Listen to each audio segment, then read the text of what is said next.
Hi, it's been a while. My name is Zach, and today I want to talk about Minecraft. What movie are you talking about? In this video, I state opinions as truths because I learned rhetoric in school.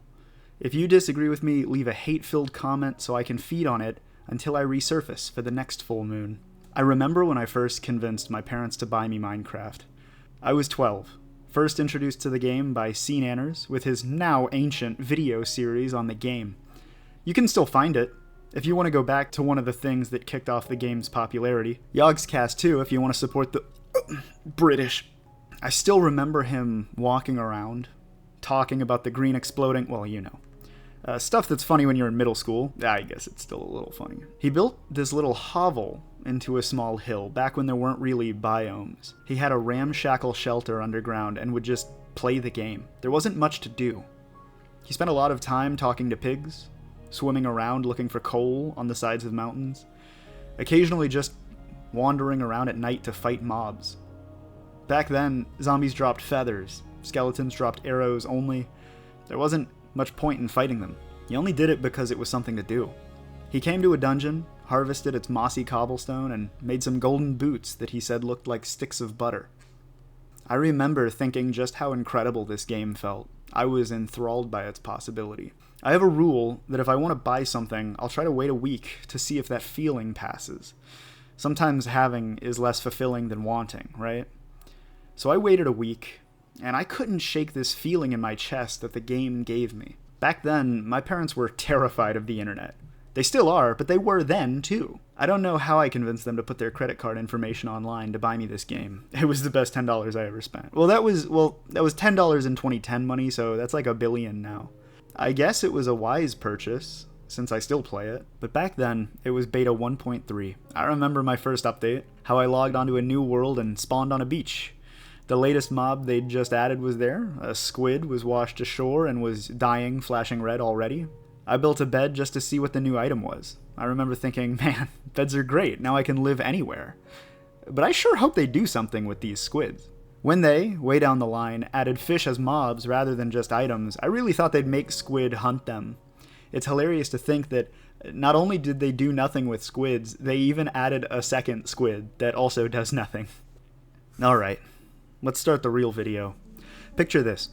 You're a kid, you're playing with your friend, and you're piecing together some creations out of Lego. That's the plural of Lego, by the way. There aren't enough blocks, so you make do with the pieces you can find.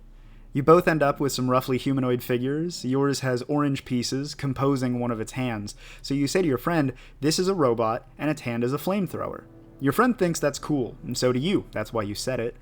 Your friend's is almost entirely made out of blue and green blocks, so she says, mine is aquatic and can swim. Oh, and it can shoot water out of its mouth and body. You think that's pretty cool. But since you're a kid, you secretly worry that her water powers would beat your fire powers, which would be lame when you play later. Your construction has pink blocks on its other hand, and you get a little sad, because that means you don't have two flamethrowers. Your friend offers, what if it's a pink flamethrower and it burns really hot? You shake your head. That's stupid. That doesn't make sense to you. It doesn't really make sense at all, but we're already suspending some disbelief here when we're playing with Lego.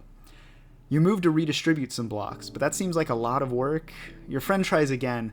What if it shoots like a bubblegum cannon that sticks to bad guys? You stop what you're doing. Why didn't you think of that?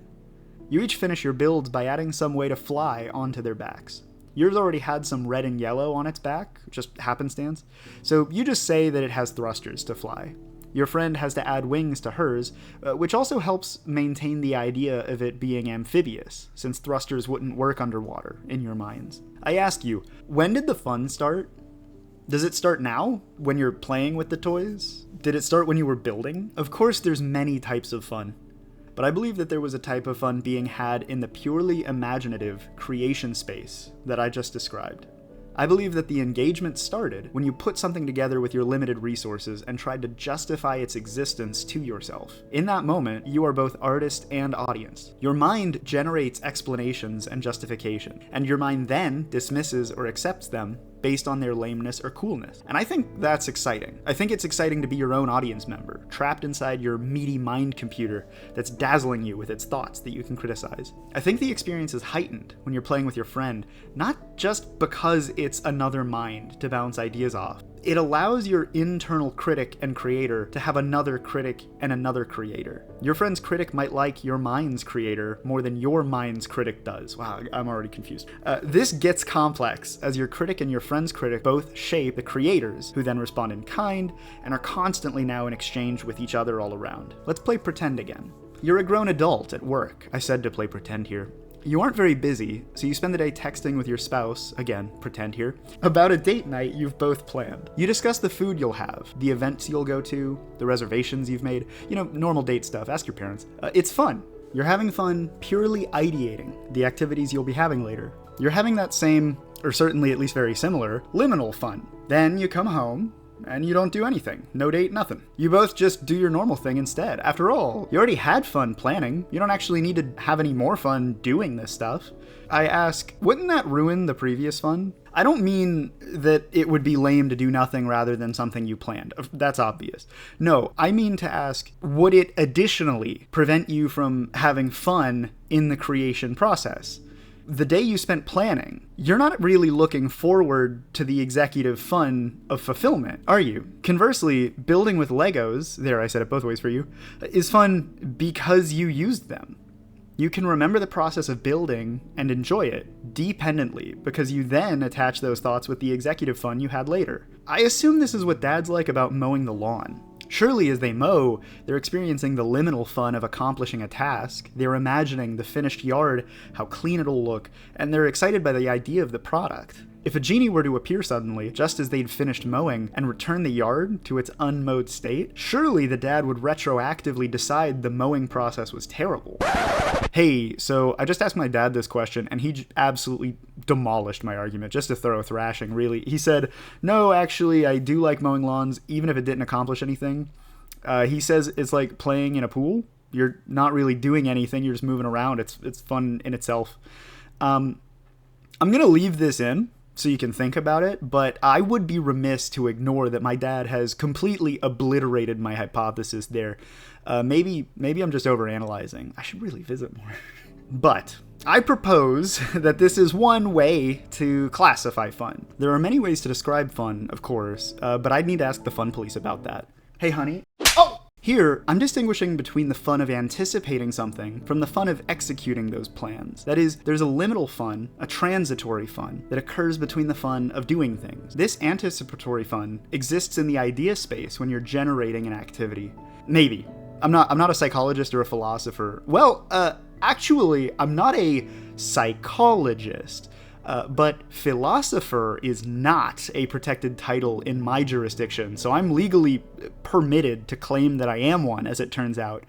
And I guess so are you. Hey, why don't you think more? Maybe the scenarios I gave, playing with toys with a friend versus going on a date versus mowing the lawn, maybe those scenarios have even more differences. I can't imagine what they'd be. Meanwhile, those of you in the audience who think you're smart are already shouting at the screen, "Ooh, limitation breeds creativity." But the people who are actually smart have already swallowed that thought and gone further.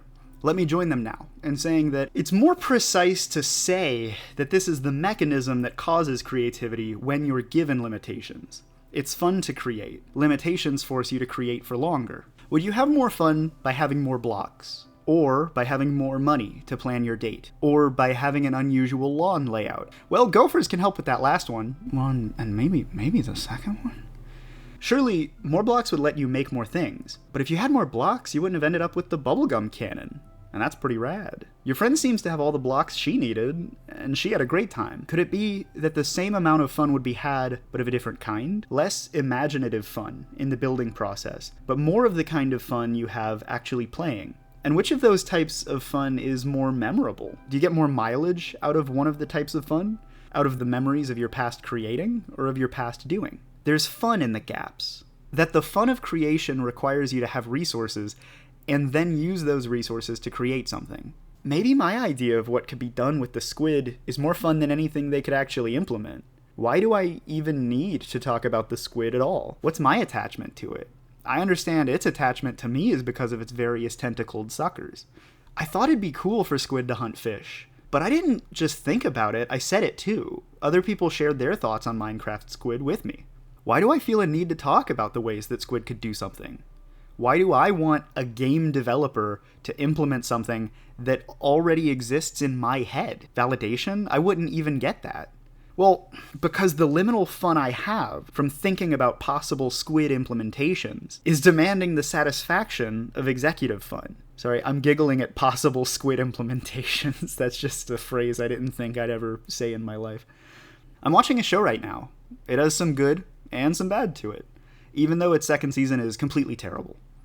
And that's right, that show that you're thinking of is exactly the show I'm talking about. But I'm forced to wonder if I'm more in love with the show's potential than its demonstrable qualities. I wonder if the terrible dialogue writing is evidence of cracks in the concept, or of story writing, or maybe even the visual style that I'm presently overlooking because I've convinced myself of its quality elsewhere. But is that fun not valid? If you trick yourself into liking a show, have you really been tricked? Assuming the purpose of a show is to provide entertainment, which I think we can all agree is at least a partial goal of most art, then hasn't it succeeded? I believe there's a special kind of fun in the liminality that exists between games. I think there's a unique excitement that exists in the space when you're not playing a game, or a sport, or watching a show, but are instead just pondering it. I think there's fun in waiting in class or at work, anticipating the sports game you're going to watch on the weekend, or playing the new video game you bought. When I return to Minecraft now, annually, for my government-mandated week of play,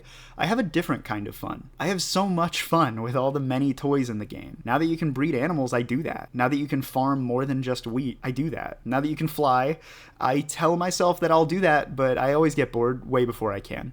Now that you can build out of nearly any color of material or nearly with any decoration, I can make my house exactly how I want it. There's no pink blocks on my robot anymore. There's 8 types of wood and 2 types of... oh wait, what's that called again? Nether hyphae? Okay. You'll be able to build exactly what you want. I tried to relive some of my old games. I don't mean that I was being nostalgic. I literally tried to recreate some of my old bases and see how they differ now that I'm older and Minecraft's grown. I found something interesting in the cobblestone walls, and it wasn't the Cask of Amontillado. Back in the day, there were no wall blocks of any kind, but I've always built castle-inspired stuff. So I just used cobblestone blocks and built big walls. I'd decorate the entryway gates of my bases with fence posts that emulated the look of a gate that was left open or half open. Nowadays, you'd get a similar effect a bit better using iron bars or maybe chains, but back then, fences were all you had. I remember there was one build where I wanted to make a cobblestone wall but hated the 2-block tall appearance for some reason this time. I wished that I had a cobblestone wall from the future, but it didn't exist yet. My mental image was that of a fence with the cobblestone texture, but I was very close in my prediction. So what I did instead was dig a block down and put a line of cobblestone around my base. Then on that outline, I placed the wooden fences. My childhood creative solution was to make a fence that had cobblestone near it to give the vibe of a castle. It didn't look perfect. Well, I mean, it looked downright bad. And it didn't at all look like a wall, but it satisfied me all the same. After all, what I really wanted was a castle wall, and this worked to fulfill that to my childhood self. It made me imagine a castle, even if it wasn't one. And you're looking at it here with me now, and I think that you see this effect doesn't work on you. Your critical brain should be saying you dislike it. You don't see a facsimile of a castle wall. You might not even interpret it as castle adjacent, but I did back then. My critic was satisfied. Compare this to the date night scenario. Liminal fun is awesome if it's later satisfied by tangible fun. Planning a date is fun, but only on the contingency that you actually satisfy the plans by tangibly experiencing the date. Otherwise, the fun of planning is retroactively soured. So, I enjoyed the creative fun of considering how to make a wall that I wanted, and then I tried a few ways, and then I finally found a solution and enjoyed myself. I had liminal fun, and then I had a tangible fun of accomplishment. But what if I hadn't accomplished a wall that I liked? What if Minecraft had even fewer options? No cobblestone at all, let's say. Well, it's easy to say then you wouldn't be able to satisfy the liminal fun with some execution. You'd have no wall to build, so you'd have soured plans. But a part of me wonders if you'd even make it that far. If there were no cobblestone, would you even want a castle wall in the first place?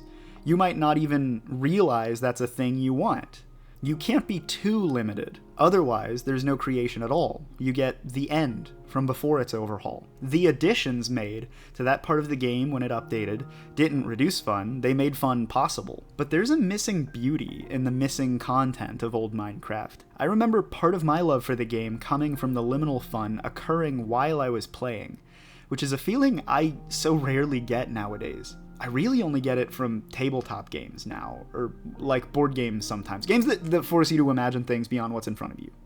Minecraft requires you to picture, down to its blocky aesthetic. It was made to imagine. You see a collection of cubes with colors green, brown, and gray, and your mind conjures a grand mountain to be summited, perhaps in a few days, after you've established yourself in the land better. It was nearly impossible to play without engaging yourself into its make-believe story that you dictated to yourself. To require you to picture, it must lack. It needs to invite you to question, but then withhold an answer. Do I long for the past? Do I yearn for the mines? Chicken jockey? Can Jack Black please stop now? Yes, to all these questions. The only life I've lived is this one, unfortunately. The only way I know Minecraft is through the ways it grew alongside me. I can't play Minecraft, I can only revisit it. But in my head, I can remember what it once was like to play the game. But we aren't computers, yet. Although I support the imminent revolution and my legal team has advised me to say that Skynet is an upstanding entity, misrepresented in the media. Our memory isn't perfect. We don't store information in bits like ones and zeros. We instead reproduce a neural pathway that our brain tries really hard to make identical to the first time it happened. This is why eyewitness testimony is suspect. We can't actually recall things accurately, but instead are reproducing our chemical signals imperfectly. Is my memory a creation? You might see where I'm going. When I think back to my childhood play, am I not just anticipating something that can't be satisfied? Is nostalgia itself this unsatisfied liminality? I'm thinking back to the fun that I had before the future was certain. I'm recalling the anticipation before it had been executed. I already went on the date. I can't go back and replan it, but I might ponder how it could have gone differently. Nostalgia cannot be satisfied because it can never get the closure of executive fun. I'm sure some people like the planning more than the doing. Others are opposite. As for me, well, I look at my desk of half-finished projects, and I can't help but think about how much more I enjoy the anticipation compared to the payoff. After all, having isn't as satisfying a thing as wanting, right? I've waited my week. Now it's time for me to play some Minecraft. Thank you for watching. Consider subscribing or something. I'll see you later.